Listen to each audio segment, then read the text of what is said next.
Hello everybody, welcome back to Screen Stars and welcome to another top 10 list. The first of my end of year top 10 lists, and this top 10 list is my top 10 favourite PlayStation 4 games of the year. Coming up on the channel before the new year will be my top 10 best and worst films of the year. And if you've got any other suggestions for top 10 lists, pop them in the comments and I'll get them up before the end of the year if possible. Now then, so my favourite top 10 PlayStation 4 games. I think it has been quite a strong year for PlayStation 4 games. Some may argue differently. I think it's important to keep in mind that this top 10 list is just my opinion. These are the games that I have enjoyed the most this year, I have put the most time into, and games that I have been going back to continuously or know that I will be returning to continuously over the next several months. So as always guys, thank you very much for your support this year, and I do hope you enjoy watching this list. Now, there are always some honourable mentions, and I have chosen 4 honourable mentions that I want to talk about because there have been so many good games this year. And the first one is Empire of Sin. Now, this was released fairly recently on the PlayStation 4. It's a game that many of us have been highly anticipating all year, and it is essentially like a mob-themed XCOM type game where it's you manage your crew, you try and take over the Chicago. Take out your enemies, things like that. Turn-based combat, very similar to XCOM, but I think it's fair to say that there was a little bit of a tinge of disappointment by most in this game. However, that doesn't still make it very, very playable, and I have been enjoying my time in this game, and I fully intend to continue to play this game. But yes, I was hoping for a little bit more with it. The next game on this list is SnowRunner. Yes, this is not really my type of game. Driving games, things like that, simulation type games. This was a gift, I think, around Father's Day from my son. And I've got to be honest, this game is so addictive. It's just so, it's like for solving puzzles in your car. You've got to traverse the map and deliver things to different points on the map, and this map is covered with glutinous mud everywhere, or there might be snow-covered hills. So you've got to have the right vehicle for the right task. You've got to make sure you can get from A to B without much problems. And I couldn't believe how much time I put into this game. It really, really surprised me how addictive this game is. It's definitely a game I recommend that you pick up, guys, if you've never had the opportunity. But yeah, SnowRunner, really, really fun game, and it's a game I still intend to put some time into. The next honourable mention is a game called Hard West. Now, I suspect this game went under many people's radar. I have reviewed this game on the channel, as I have all these games that I'm talking about on this list. And it's essentially, it's another XCOM type clone, but it's set in the Old West, and it's like a supernatural twist to the Old West. The stuff in between the combat missions I think is quite nicely done, quite interesting how they've set that up, but the combat is as you would expect for a XCOM type game. Nothing overly revolutionary in how they do the combat, but it just works really, really well. And it just really took me back how good this game was. It was very, very cheap to pick up, and I can't remember how much it was, I'll be honest, but it wasn't that much at all. And it's a game that I recommend. If you see in a sale, it is definitely worth getting. And the last honourable mention I want to talk about is Space Crew. Now, this game came out a couple of months ago. I initially put quite a bit of time into it, but then it kind of clashed with other releases. I think like Watch Dogs Legion and things like that, and Assassin's Creed Valhalla.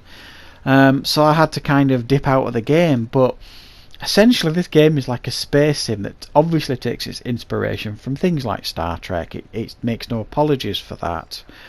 It's really quite in depth for what it is. It's quite surprisingly in depth, where you've got to manage your crew, you've got to go out on missions, you've got to protect your crew, protect your ship, get back unscathed, upgrade your crew, upgrade your ship to make yourself progressively stronger to take on more difficult missions. And I've got to be honest, it's a really cute, fun little game that's easy to play, nice and easy to pick up and play, and very cheap too. So on to the list, the top 10 list, and coming in at number 10 is 2 Point Hospital, one of the earliest releases of in the year. A game I was really quite looking forward to, and for those of you who remember things like Theme Hospital on the PlayStation 1, things like that, this game is for you. Essentially it is a management sim where you build and manage your own hospital. I think what makes this game work is the pitch perfect humour in it that the guys that made the game put in the game. The humour is brilliant. You will laugh out loud many times at some of the conditions you got to cure and some of the announcements you hear over the tannoy.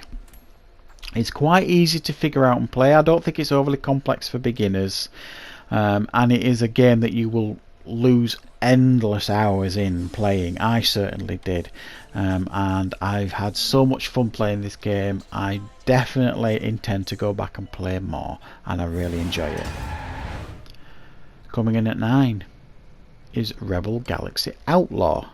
I did play the first Rebel Galaxy. I didn't put an awful lot of time into it, but I did play it and enjoy it. But I was very much looking forward to this because I like space sims. I like No Man's Sky. I like Elite Dangerous. I used to love the Wing Commander games. And this takes elements of all them type of space simulation games, but it makes it far more accessible, I think, this game. And it's far more of a pick up and play game. It's quite in depth if you want to put the time into it. There is this fairly steep learning curve, but again, if it's a game you put a lot of time into, you will get a lot out of it as well. I've spent so much time playing this game. Again, it's another game that I certainly intend to go back to, and it's a game that I think is really highly addictive and a lot of fun, and a game I definitely suggest playing. Coming in at number 8 is Star Wars Squadrons. Who would have thought EA could put out 2 Star Wars games, one after each other, and be so revered and loved by the Star Wars fans? Star Wars Jedi Fallen Order last year, which was brilliant, and Star Wars Squadrons. We were all cross-fingered with this one, but we got the game we wanted, and essentially this is the Star Wars space sim you always really wanted. And do you know what makes it even better? Is VR. I've done 2 reviews of this game, one in a VR and one out of VR, and the game is good out of VR, but in VR this game is a completely different ball game, and it is so immersive, so fun, and it allows you to live your childhood dreams and be part of the Star Wars universe. Wonderful game, great fun, highly recommended. Coming in at number 7 is Watch Dogs Legion. Ubisoft delivered. I mean, I am a big fan of the Watch Dogs games. Apart from the first one, I wasn't really keen on the first one, even though I did put quite a bit of time into that one. Watch Dogs 2, I did enjoy an awful lot. I thought that was very good, very polished. And Watch Dogs Legion, set in London this time, in the near future, and the big selling point in this game was the fact that you can control anybody and make them part of DedSec. It's a great mechanic to have in the game. It really is very good. It makes the game a lot of fun, if a little bit unfocused, I suppose you could argue. But it's a game I've pumped a lot of time into. When Valhalla came out, I started playing that a little bit more, but it is a game I still intend to go back to. This one, it's really nicely polished game. It looks beautiful, and the gameplay is an awful lot of fun as well if you like the Watch Dogs games. Coming in at number 6 is SpiderMan Miles Morales. Now this would have been a little bit higher on the list, for a couple of reasons really. If I'd have got to play it on PlayStation 5 as it was probably intended, which I haven't, and that's the game's fault, it's mine clearly, because I haven't got a PlayStation 5. And the other biggest reason as to why it's not a little bit higher is it does feel a little bit like an expansion. It doesn't feel like a full-on game, if I'm being completely honest. But that's not to say it isn't brilliant to play. It is absolutely brilliant to play. It looks brilliant, the combat's brilliant, the cutscenes are fantastic, and once again Insomniac have delivered an absolutely brilliant Spider-Man game, and they've nailed this franchise, absolutely nailed it. Just as like the Arkham games, they absolutely nailed that game, the developers of that. But this game is a brilliant game, and I do suggest picking it up. Planet Coaster comes in at number 5. Just love this game. I've already lost endless hours in Planet Coaster. And for those of you who don't know, essentially Planet Coaster is build your own amusement park. It's like theme park, but even better. And it's from the same people that brought us Jurassic World Evolution, was it? I can't remember the name of it. You know, the Jurassic Park one where you build your own park with dinosaurs. It's from those guys, Frontier, and I've got to be honest, it's just so great. You can literally lose 4 or 5 hours in this game and you'll feel like an hour and a half's passed. Very addictive, great graphics, loads of fun to play, and easy to pick up and play as well. They've made it so you can be as in depth and as detailed as you want, or just pick it up and play. Really, really fun game. Coming in at number 4 is Wasteland 3.